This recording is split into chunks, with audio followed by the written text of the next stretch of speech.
영화관에 가서 티켓을 구입하려고 하는데 눈앞에 키오스크와 직원이 보인다면 당신은 어디로 가시겠습니까?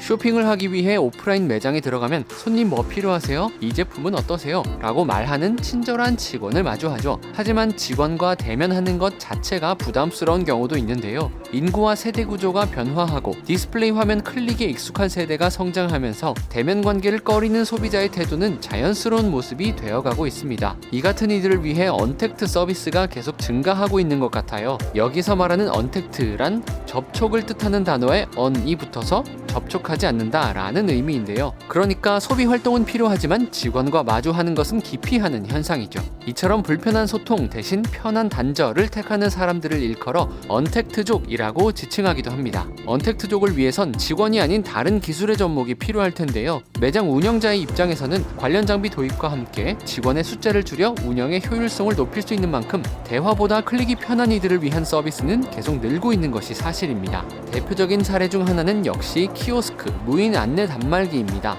패스트푸드점이나 영화관에 가면 볼 수 있는 키오스크는 이미 많은 이들에게 익숙해진 서비스입니다. 스타벅스 사이렌 오더는 직원과 마주하지 않아도, 심지어 매장에 들어가지 않아도 스마트폰으로 주문과 결제가 가능하게 했습니다. 일평균 10만 건에 육박하는 주문으로 하루 전체 주문 건수의 약 18%를 차지하고 있다고 하네요. 화장품 매장에 들어가면 직원분들께서 친절을 베푸시는 경우가 있는데요. 한 화장품 업체는 직원 없이 구매가 가능한 매장을 선보이기도 했습니다. 셀프 카운터와 카운셀링 키오스크 등을 설치해서 어떤 거 찾으세요? 또는 요즘은 이 제품이 잘 나가요 등 듣고 싶지 않은 말을 듣지 않아도 되는 매장을 만든 거죠.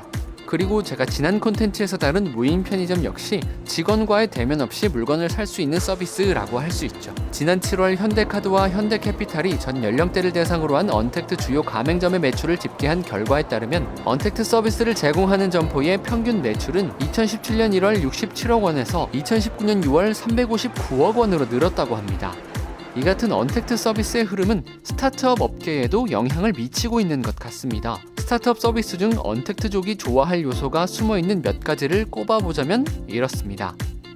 첫 번째, 배달의 민족. 배달의 민족 서비스는 스마트폰으로 배달 음식을 시켜 먹는 거잖아요. 스마트폰으로 원하는 메뉴를 주문, 결제하는 것은 물론 단무지 많이요, 일회용 수저 필요 없어요 등 디테일한 요구사항까지 전달할 수 있죠.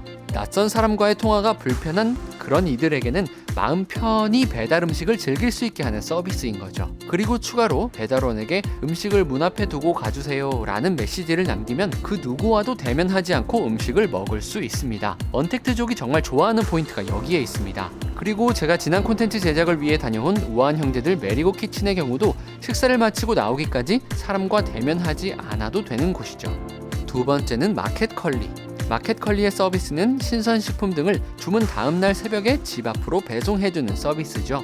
보통 신선식품은 집 근처 마트에 가서 상태를 직접 확인하고 점원을 거쳐서 사는 경우가 많은데요. 집이나 회사에서 클릭 몇 번으로 다음날 새벽에 주문한 것들을 받을 수 있게 된 거죠. 이 같은 샛별 배송 서비스는 비대면 신속 배송 서비스라고 볼 수 있는 만큼 언택트족에겐 매력적인 지점이라 할 수 있습니다.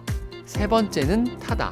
타다 애용자들이 말하는 해당 서비스의 장점에는 승차 거부, 난폭 운전이 없다는 점 등이 있는데요. 빠지지 않는 것 중 하나가 바로 기사님과 대화하지 않아도 된다는 점입니다. 목적지 위치나 가는 방법을 설명할 일도 기사님과 결제를 위해 소통할 일도 타다 이용자에게는 요구되지 않죠. 때문에 언택트족이라면 택시보다는 타다와 같은 소통의 필요가 적은 서비스를 더 선호하게 되는 거죠. 네 번째는 토스. 토스 역시 언택트 기술에 최적화된 스타트업인 것 같아요. 최근 금융권에서는 핀테크 기술 발전과 함께 모바일 뱅킹 등 비대면 거래가 꾸준히 증가하고 있는데요. 은행 직원과 마주하지 않고도 계좌를 개설하는 등의 업무를 스마트폰으로 해결할 수 있기 때문에 직원보다 스마트폰이 더 편한 언택트족이라면 토스의 서비스에 호감이 갈 수밖에 없는 것 같습니다. 그런데 말입니다. 언택트 문화가 확산하고 관련 기술이 발전하면서 고령층과 같이 관련 기술에 익숙하지 않은 이들이 소외되는 언택트 디바이드 현상이 나타나는 것이 현실입니다. 동시에 사람의 역할이 그만큼 줄어들어 일자리 감소를 우려하는 목소리도 있죠. 대면 접촉을 불편하게 여기는 이들을 위해 시작된 언택트 서비스, 인공지능, 사물인터넷 등의 기술과 접목해 고도화되고 있는데요. 언택트 문화 확산이 미래 시장과 스타트업계에 어떤 영향을 미칠지 계속 지켜봐야 할 것 같습니다.